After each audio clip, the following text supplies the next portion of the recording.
ও মামা তুমি যোৱা গৈ ও পঞ্চৱতী বহনলৈ। চলো ভাই দেখ। তো নমস্কাৰ বন্ধু বান্ধৱীসকল, স্বাগতম জনাইছোঁ আমাৰ অইন এটা ভিডিঅ'ৰ মাজলৈ। ৰাতিপুৱাৰ পৰা বহিটো আগতলৈকে এনেকৈ কণ্টেণ্টৰ কাৰণে ৰখি আছিলোঁ। তেনে সময়তে এনেকুৱা এটা কণ্টেণ্ট পালোঁ না, যিটো দেখি কিনে মোৰ ক'বলৈ ভাষা নাই কেলা। তো আজি আমাৰ মাজত আছে আমাৰ মৰমৰ পাত, চৰি মানে মৰমৰ ডিম্পু দা। ও মামা তুমি যোৱা গৈ ও পঞ্চৱতী বহনলৈ। তো দেৰি নকৰি আমাৰ ভিডিঅ'টো আৰম্ভ কৰোঁ। तो चलिए शुरू करते हैं। বন্ধু বান্ধৱীসকল, আপোনালোকে জানে যে ডিম্পু দাৰ ওচৰত এনেকুৱা এটা আচৰিত শক্তি আছে, যিটোৰ কাৰণে এখন বিয়া কেঞ্চেল হৈ যাব পাৰে কেলা। আৰু সেইটো হ'ল এই ডিম্পু দাই নিজে ক'ব দিয়ক কেলা। এটা পাদৰ বাবে বিয়া ভাঙিলে পাদ ফাৰ।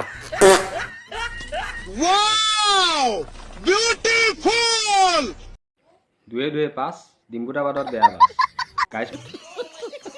গাইজ মই কৈছিলোঁ নহয়, ডিম্পু দাৰ ওচৰত এটা আচৰিত শক্তি আছে, আৰু সেইটো হ'ল এইটোৱে। এতিয়া আপোনালোকে ক'ব যে ডিম্পু বৰুৱাক ৰ'ষ্ট কৰিবলৈ মই ক'ম। বাট যদি এজন নৰ্মেল মানুহক ৰ'ষ্ট কৰিব পাৰোঁ ন, তো ডিম্পু বৰুৱাক ৰ'ষ্ট কৰিব কিয় নোৱাৰোঁ? क्या सोच है रे तेरी, मानना पड़ेगा।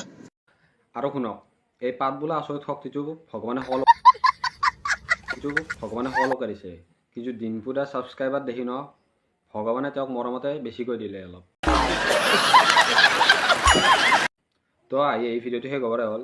লাষ্টত ডিম্পু দাৰ পৰা আমি এটা কথাই জানো হওক যে লাইফত কি বস্তু ইমেজিনেশ্যন কৰিব লাগে। ইমাজিনেশ্যন কৰিব পাৰোঁ যে মই পাদ মাৰি দিছোঁ, বিয়া ভাঙি গৈছে মোৰ, আৰু সেইটোৱে ভাল লাগে, কিবা এটা ডপামিন ৰিলিজ হয় মাইণ্ডত, কিবা এটা হয় মুঠতে।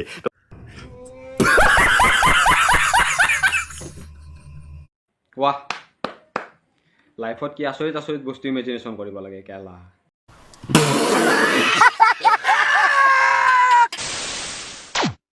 তো ভিডিঅ'টো কেৱল এণ্টাৰটেইনমেণ্ট পাৰপজৰ কাৰণে বনোৱা হৈছে, কোনো যাতে চিৰিয়াছলি নলয়।